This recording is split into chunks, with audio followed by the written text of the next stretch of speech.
Salut, moi c'est Giaco, et ça, c'est plus important que mon micro. Je l'ai dit dans mes précédentes vidéos et je le redis, le microphone n'est pas la pièce centrale de votre configuration XLR. En effet, même si celui est responsable de la transduction de votre voix en un signal électrique exploitable, dépenser des 1000 et des cents dans un microphone haut de gamme vous rapportera un avantage en qualité faible par rapport à un microphone milieu de gamme avec un traitement de qualité. Ces traitements, souvent appliqués dans le monde logiciel par nous vidéastes et streamers, peuvent également se faire matériellement dans le monde analogique à l'aide d'une tranche de console. De par la nature complexe de ces objets, j'ai décidé de diviser cette vidéo en plusieurs parties. Premièrement, un topo rapide sur les traitements audio communs semble nécessaire. Ensuite, vous verrez les avantages d'une tranche de console par rapport à un traitement logiciel, de façon à justifier un tel investissement. Je vous présenterai ensuite ma tranche de console, la FX 230, ancêtre de la FX Channel, qui est selon moi ce qui se fait de mieux pour de la voix parlée style radio et streaming. Pour enfin clore cette vidéo sur une démonstration de ma tranche de console avec mon SM7, où je referai mes réglages habituels de façon à prouver l'efficacité de ces traitements. Dans une seconde vidéo, je vous dirai ce que je pense du DBX 286S, la tranche de console la plus utilisée par nous streamers et vidéastes, ses avantages, inconvénients, si l'achat de celle-ci vaut la peine et où la trouver à 100 €, et je vous présenterai ensuite 6 alternatives à cette tranche de console par ordre de prix croissant. Enfin, de façon à ne pas vous laisser de côté si jamais vous souhaitez investir dans une tranche de console, je vous présenterai dans une troisième vidéo comment intégrer celle-ci à votre setup audio. Voilà pour ce qui est du programme. Sans plus tarder, rentrons dans le vif du sujet. Alors quel traitement me direz-vous? Si vous êtes utilisateur d'OBS Studio ou de Voicemeeter, vous êtes déjà probablement tombé sur les termes compresseur, noise gate, DSR, égaliseur ou limiteur. Ceux-ci sont les traitements les plus utilisés dans le monde audiovisuel, que ce soit pour le traitement de la voix parlée comme chantée ou d'instruments de musique. Le noise gate se charge de couper le son en dessous d'un certain niveau afin d'éviter l'enregistrement et la capture de bruits parasites. Le compresseur se charge d'uniformiser le niveau sonore en réduisant les crêtes au-dessus d'un certain niveau. Le limiteur effectue cette même tâche mais en écrasant le signal, empêchant ainsi tout dépassement du niveau défini afin d'éviter une saturation du signal. Le DSR fonctionne sur le même principe que le compresseur mais s'engage par détection uniquement des bandes de fréquences au médium où sont situées les sifflantes pour réduire le niveau audio quand celles-ci sont prononcées. L'égaliseur se charge de modifier la réponse en fréquence du signal, permettant ainsi de gérer la quantité de graves, médium et aigu de celui-ci. Ces traitements sont souvent ceux intégrés dans les tranches de console, précédés par un préampli qui se charge d'amplifier le faible niveau de sortie de votre microphone pour en faire un signal électrique exploitable. Jeunes individus habiles que vous êtes, vous allez probablement me demander quels sont les avantages d'un traitement analogique matériel, alors que des équivalents logiciels sont disponibles dans le monde informatique gratuitement. Premièrement, car un traitement analogique ne rajoute virtuellement aucune latence, ce qui veut dire que vous n'aurez aucun décalage entre la vidéo de votre webcam et le son de votre micro. Ce qui vous permettra également de disposer d'une écoute au casque de votre son traité, chose non seulement confortable mais aussi très pratique pour régler celui-ci. Deuxièmement, car les traitements analogiques sont de meilleure qualité que leurs confrères numériques de par le manque de réduction de valeur possible du signal lors de la conversion analogique numérique. Par exemple, un compresseur pourra facilement rectifier un signal saturé dans le domaine analogique, là où un compresseur numérique sera dans l'impossibilité de faire de même, un signal saturé dans le domaine numérique étant irrécupérable. Également, l'utilisation d'une tranche de console permet de disposer d'un préampli généralement de meilleure qualité que celui intégré à votre carte son, rajoutant une couche de précision et de détail à votre micro sur le point d'être sublimé par les traitements de celle-ci. Ensuite, l'utilisation d'un traitement externe à votre PC, déjà pris par les charges d'encodage et probablement d'exécution des jeux vidéo, garantit une meilleure fiabilité de celui-ci. Non seulement car les risques de grésillement et de coupure seront réduits de par la charge de traitement audio inférieure, mais aussi car vous aurez un retour audio et visuel direct de votre traitement. Vous serez donc le premier à savoir si vous avez des problèmes de son causés par celui-ci. Enfin, si vous êtes de ceux qui préfèrent un retour tactile et direct de vos actions, vous comprendrez très vite l'intérêt d'un traitement matériel plutôt qu'une interface graphique sur un écran tout plat. Il sera non seulement plus agréable d'effectuer les réglages de votre traitement, mais aussi de les voir fonctionner à l'aide des différents affichages et vumètres sur les tranches de console. Et n'oublions pas la possibilité de changer vos réglages en un rien de temps sans avoir à quitter les activités en cours sur votre PC. Bon, marre de la théorie? Passons à la pratique.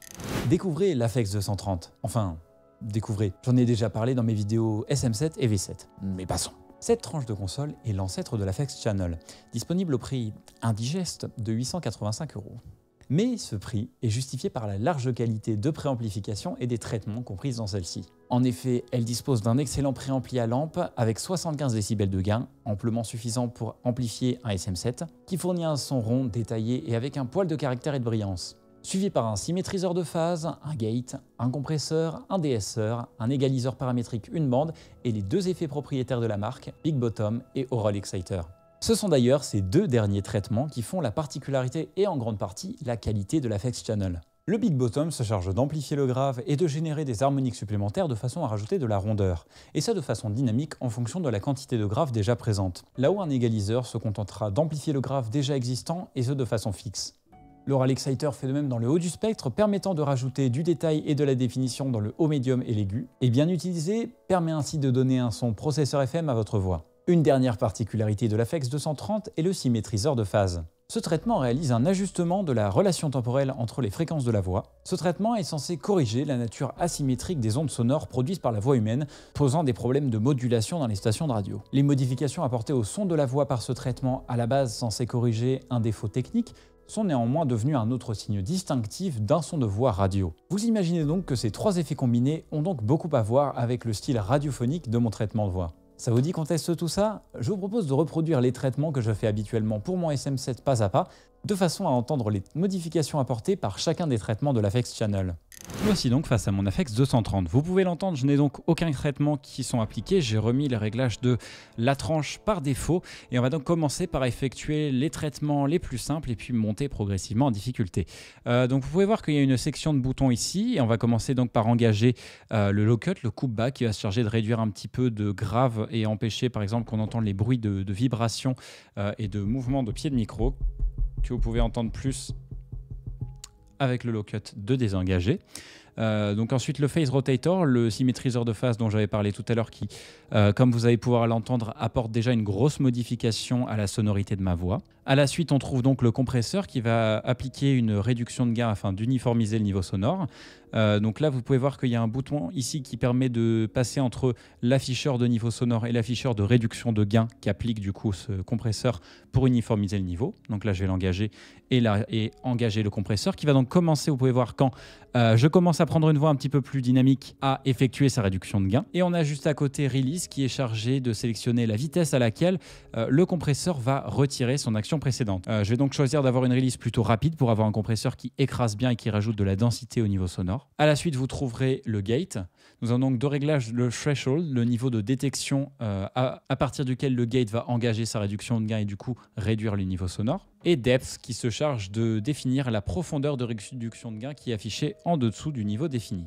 Je vais donc commencer à baisser mon threshold et à rajouter de la profondeur de façon à ce que ma voix ne soit pas coupée même quand je commence à m'éloigner du micro afin d'avoir quelque chose qui fonctionne correctement. Et donc là, vous pouvez entendre que quand je ne parle pas, on entend beaucoup moins de bruit extérieur et la reverb de ma pièce est réduite. Et il y a quand même toujours aucun problème quand il s'agit de parler. Par la suite, on retrouve le DSR dont l'objectif est de réduire les sifflantes.